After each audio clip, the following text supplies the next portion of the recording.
Hello guys, welcome to my YouTube channel. आज हम पढ़ेंगे प्लांट फिजियोलॉजी का एक नया चैप्टर जिसका नाम है सेलुलर रेस्पायरेशन। हिंदी में इसको बोलते हैं सेलुलर रेस्पायरेशन। क्या होता है? वैसे आप लोगों को ये पता होना चाहिए कि सेलुलर रेस्पायरेशन चैप्टर जो है ये किस में दिया हुआ है, प्लांट फिजियोलॉजी में। लेकिन ये जो सेलुलर रेस्पायरेशन होती है ना, भली कोई भी हो, बैक्टीरिया से लेकर ह्यूमंस तक, सारे के सारे जितने भी लिविंग ऑर्गेनिजम्स होते हैं ना, सारे के सारे लिविंग ऑर्गेनिजम्स जो होते हैं उनकी जो सेल होती है वो सारी की सारी सेल्स जो हैं, अगर वो लिविंग है तो वो सेलुलर रेस्पायरेशन शो करेगी। क्या करेगी? सेलुलर रेस्पायरेशन शो करती है। अब सेलुलर रेस्पायरेशन होगा तो हमारी बॉडी में ऐसा क्या होगा, आइए समझते हैं। मान लीजिए एक कोई सेल है जो क्या करती है, सेलुलर रेस्पायरेशन करती है। सेलुलर रेस्पायरेशन का मतलब होता है जब हम किसी भी सेल के अंदर, आपको पता है जो कार्बोहाइड्रेट होता है, कार्बोहाइड्रेट्स, प्रोटीन, फैट या लिपिड, ये सारे जो होते हैं ना हमारी बॉडी में एनर्जी देते हैं। आपने इतना सुना होगा कि कार्बोहाइड्रेट मतलब जो ग्लूकोज वगैरह होते हैं, या प्रोटीन या फैट लिपिड, ये सारे के सारे जो होते हैं ना हमारे बॉडी को एनर्जी देने का काम करते हैं। जैसे प्रोटीन जो है हमारी बॉडी को ग्रोथ और रिपेयरिंग में काम करता है। तो मैं आपको इसलिए ये समझा रहा हूं सारी चीजें, क्योंकि एक जो सेल होती है ना, वो सेल कब हमें एनर्जी देगी? जब उसके पास कार्बोहाइड्रेट या ग्लूकोज पहुंचता है। मान लीजिए कोई भी एक सेल है जिसके पास ग्लूकोज या कार्बोहाइड्रेट कुछ पहुंचा, तो अब ये सेल जो है ना इस ग्लूकोज को क्या करेगी? इस ग्लूकोज के अंदर क्या होता है, कार्बन कार्बन बॉन्डिंग होती है। जैसे इस ग्लूकोज का फॉर्मूला होता है C6H12O6। ये नॉर्मली ग्लूकोज का फॉर्मूला है। अब मुझे क्या करना है, इस कार्बन कार्बन की जो ये बॉन्डिंग है ना, इस कार्बन कार्बन की बॉन्डिंग को तोड़ना है। जैसे ही मैं इस कार्बन कार्बन की बॉन्डिंग को तोड़ूंगा तो मुझे क्या होगा, एनर्जी मिलेगी। एनर्जी मिलेगी, ये एनर्जी जो है ना हर सेल यूज करेगी। ठीक है, मतलब सेलुलर रेस्पायरेशन की जो डेफिनेशन हो गई वो बहुत सिंपल है। क्या कि जब, अगर मैं हिंदी में बोलूं तो ये है कि जो कार्बनिक पदार्थ होते हैं ना, कार्बनिक पदार्थ का मतलब होता है जो ऑर्गेनिक मैटर, उनका अपन क्या करेंगे, उनका अपन ऑक्सीडेटिव मतलब एक तरीके से ऑक्सीजन की प्रेजेंस में हम उसको तोड़ेंगे, या फिर उसका अपघटन करेंगे, या फिर उसका ब्रेक डाउन करेंगे। मतलब सिंपल लैंग्वेज में अगर बोलें कि सेल्यूलर रेस्पायरेशन क्या है, सेल्यूलर रेस्पायरेशन तो ये क्या है कि जो ऑर्गेनिक मैटर होते हैं, ऑर्गेनिक मैटर, हिंदी में बोलते हैं इसको कार्बनिक पदार्थ, इन कार्बनिक पदार्थों का ऑक्सीजन की प्रेजेंट में या ऑक्सीजन की प्रेजेंस में हम जब ब्रेकडाउन करते हैं तो उससे जो एनर्जी रिलीज होती है, या फिर क्यों ब्रेकडाउन कर रहे हैं, एनर्जी बोले तो एटीपी, फॉर एटीपी जनरेशन के लिए उसी को बोलते हैं सेलुलर रेस्पायरेशन। क्या बोलते हैं? Cellular respiration.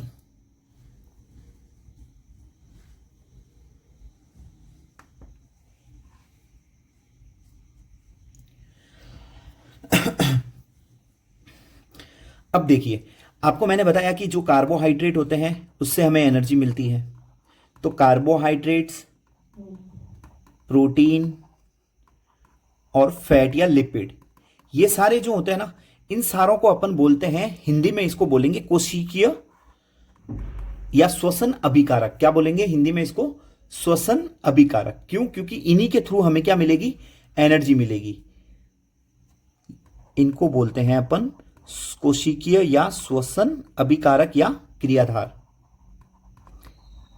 हिंदी में ये बोलते हैं श्वसन या कोशिकीय क्रियाधार। ठीक है, मतलब कि जब कार्बोहाइड्रेट, प्रोटीन या लिपिड जो हैं, इनका ऑक्सीडेटिव डिप्लेशन करते हैं, इनको तोड़ते हैं, तो इससे एनर्जी मिलती है। तो ये तीन काम आते हैं। ठीक है, मोस्टली ये तीनों काम आते हैं। इन्हीं को अपन बोलते हैं श्वसन क्रियाधार, या इंग्लिश में इनको बोला जाता है रेस्पायरेटरी सबस्ट्रेट।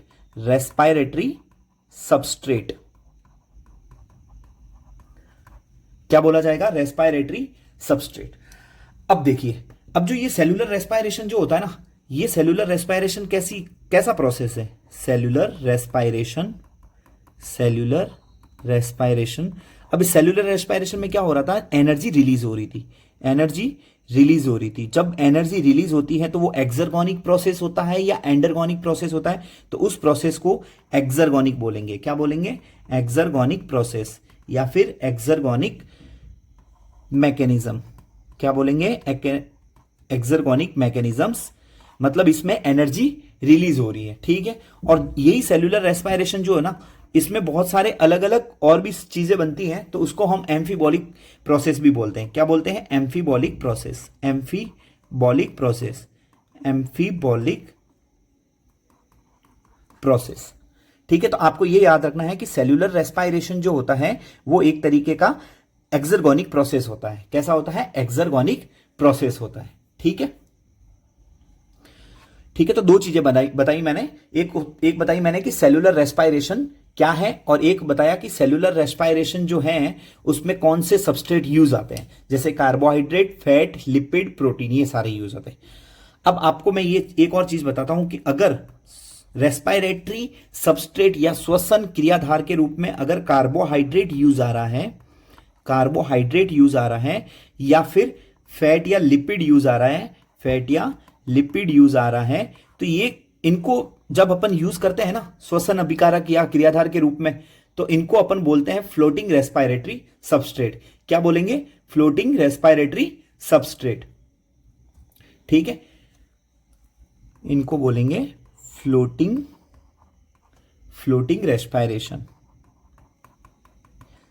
रेस्पायरेशन, या ये जब यूज होते हैं तब हमें बोला जाता है, उनको बोला जाता है फ्लोटिंग रेस्पायरेशन, ठीक है।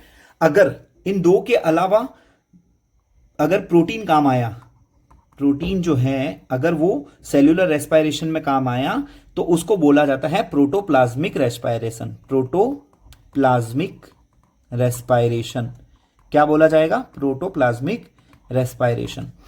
अब प्रोटीन कब यूज आता है, हालांकि ऐसा नहीं है कि हर बार प्रोटीन ही यूज आएगा। मोस्ट कॉमनली जो होता है ना, आपको पता है जब आपको कोई वीकनेस आ जाती है तब हम या कोई भी डॉक्टर जो होता है उसको ग्लूकोज प्रेफर करता है कि आप ग्लूकोज का, या एनर्जी वीक हो जाती है तब बॉडी में, तब ग्लूकोज जो है वो दिया जाता है, या तो बॉक्स फॉर्म में आता है ना ग्लूकॉन डी वगैरह, तो ये दिए जाते हैं। लेकिन अगर कार्बोहाइड्रेट एब्सेंट है बॉडी के अंदर, या फैट या लिपिड कम मात्रा में है, ज्यादा अमाउंट में नहीं है, तब प्रोटीन यूज आता है एज ए रेस्पायरेटरी सबस्ट्रेट के रूप में। फिर हमें प्रोटीन से एनर्जी मिलती है, ठीक है।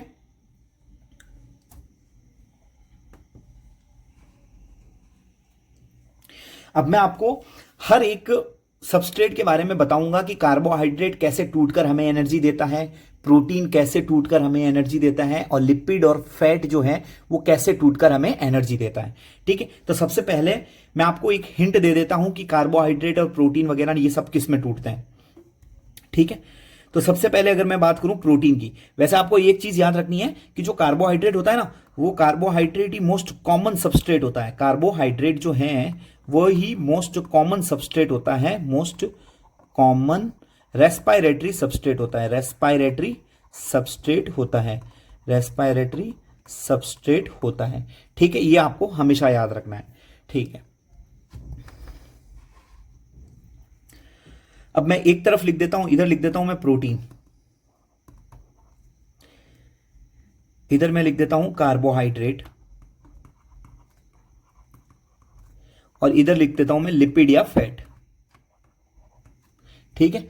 अब मैं आपको बताऊंगा कि इस चैप्टर में हमें क्या क्या पढ़ना है। इस चैप्टर में कुछ नहीं है, हर एक सबस्ट्रेट के बारे में थोड़ी डिटेल में जानकारी लेनी है, और आपको बहुत सारे क्रेब्स साइकिल, ग्लाइकोलाइसिस साइकिल आपने सुना होगा, ईटीसी सुना होगा, ये सारे के सारे मैं बहुत अच्छे वे में आपको समझाने की कोशिश करूंगा, ठीक है।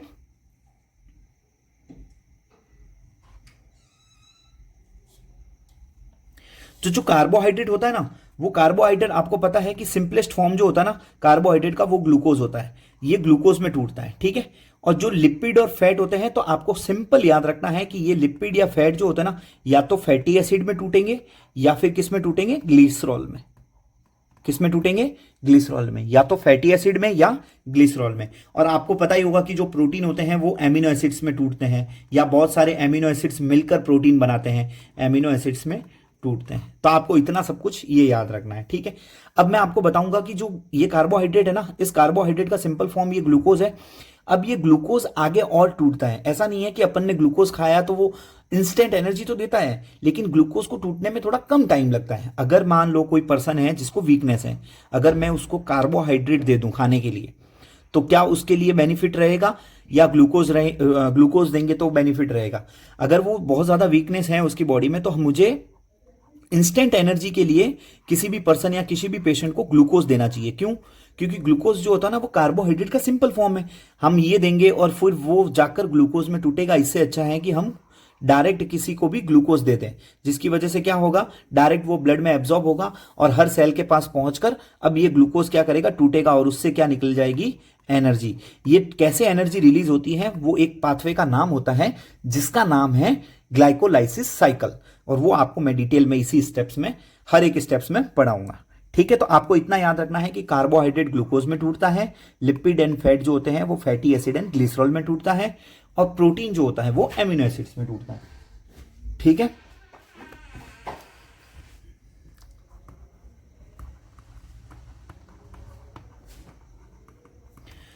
अब आपको याद रखना है कि जो कार्बोहाइड्रेट होता है वो किस में टूटेगा, ग्लूकोज में, ठीक है। सबसे पहले मैं आपको यह बता देता हूं कि ये इस ग्लूकोज को तोड़ने के लिए टोटल ग्लाइकोलाइसिस के 10 स्टेप्स होते हैं।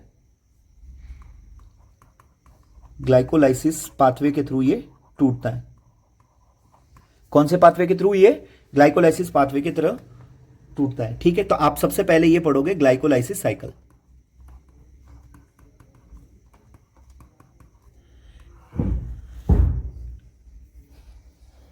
अब जो ग्लाइकोलाइसिस साइकिल है ना, ये इसमें टोटल 10 स्टेप्स होते हैं। कितने स्टेप्स होते हैं? 10 स्टेप्स होते हैं।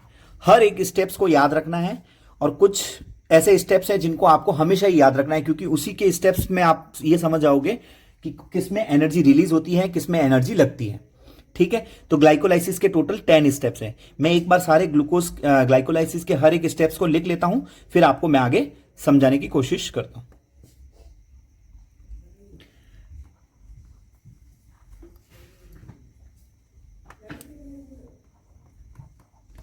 सबसे पहले ग्लाइकोलाइसिस में क्या होगा, जो ग्लूकोज है वह ग्लूकोज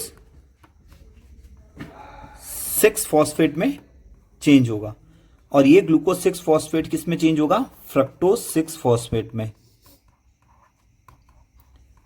फ्रक्टोज 6 फॉस्फेट में, और ये फ्रक्टोज 6 फॉस्फेट जो है किस में चेंज होगा, ग्लिसरॉल्डिहाइड में। ग्लूकोज 6 फॉस्फेट, ग्लूकोज से ग्लूकोज 6 फॉस्फेट, ग्लूकोज 6 फॉस्फेट से फ्रक्टोज 6 फॉस्फेट, फ्रक्टोज 6 फॉस्फेट से फ्रक्टोज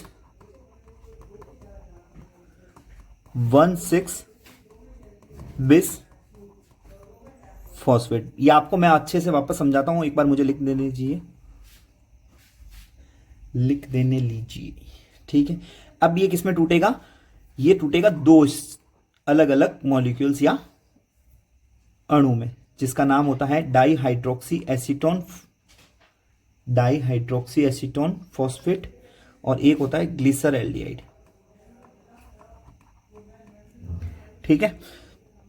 अब होता क्या है कि डाईहाइड्रोक्सी एसीटोन ये इसमें चेंज होता रहता है। देखिए, अगर ये फ्रक्टोज जो होता है ना, फ्रक्टोज 6 कार्बन का है, ये भी 6 कार्बन का है, ये भी 6 कार्बन का है, ये भी 6 कार्बन का है, ठीक है। अब ग्लूकोज जो है ना, इतना स्टेप ही मैं यहां पे समझा पाऊंगा, ताकि नेक्स्ट स्लाइड में मैं अच्छे से समझा दूं। ग्लूकोज 6 फॉस्फेट में चेंज होगा, ग्लूकोज 6 फॉस्फेट फ्रक्टोज 6 फॉस्फेट में, fructose 6 phosphate fructose 1,6 bis phosphate में, और फ्रक्टोज 1,6 बिस फॉस्फेट जो है वह dihydroxy acetone phosphate and glyceraldehyde में चेंज होगा। इस DHAP का नाम होता है डाईहाइड्रोक्सी एसीटोन फॉस्फेट। अब देखिए, ग्लूकोज से जब ग्लूकोज 6 फॉस्फेट आया, इसका मतलब क्या है कि यहां पर एक फॉस्फेट जुड़ा है, तो ये फॉस्फेट जुड़ा, तो ये फॉस्फेट आया कहां से?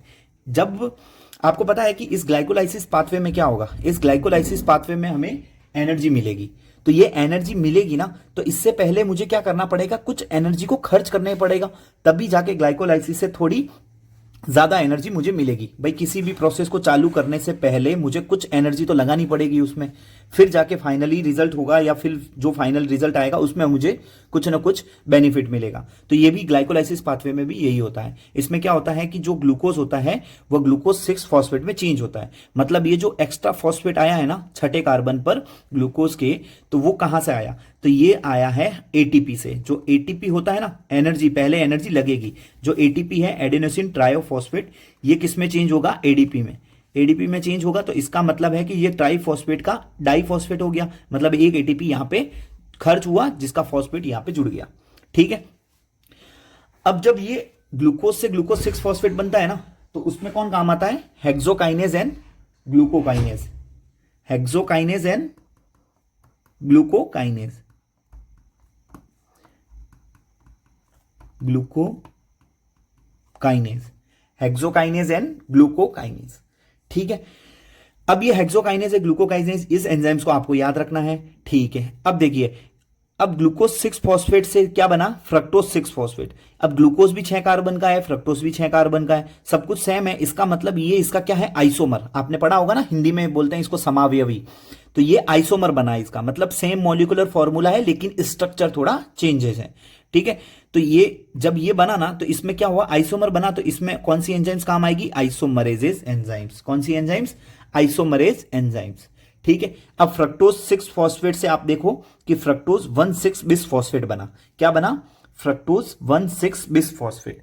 इसका मतलब यह है कि फ्रक्टोज 6 फॉस्फेट तो पहले था, तो मतलब 6 पर तो फॉस्फेट था ही, लेकिन एक और फॉस्फेट जुड़ गया फर्स्ट नंबर कार्बन पर मतलब यह है कि छठे कार्बन पर फॉस्फेट ऑलरेडी था, तो फर्स्ट नंबर कार्बन पर एक और फॉस्फेट जुड़ गया, मतलब बिस फॉस्फेट, मतलब 2 फॉस्फेट जुड़ चुके हैं। तो इसका मतलब है कि यहां पर एक और एटीपी लगी होगी, तभी तो एटीपी का फॉस्फेट जो है वहां फर्स्ट नंबर कार्बन पर आके जुड़ा है, तो ये एडीपी में चेंज हो गया। मतलब यहां पे देखिए आप, अभी तक ग्लाइकोलाइसिस स्टार्ट हुआ है, लेकिन हमारी 2 एटीपी, एक ये एटीपी और एक ये एटीपी, इन दोनों जगह पर एक एक एटीपी खर्च हो गई है। ठीक है, तो इसका मतलब अभी तक मुझे इसमें फायदा तो नहीं हुआ है। ठीक है, तो आगे जाकर हम देखेंगे कि हमें फायदा कहां होता है।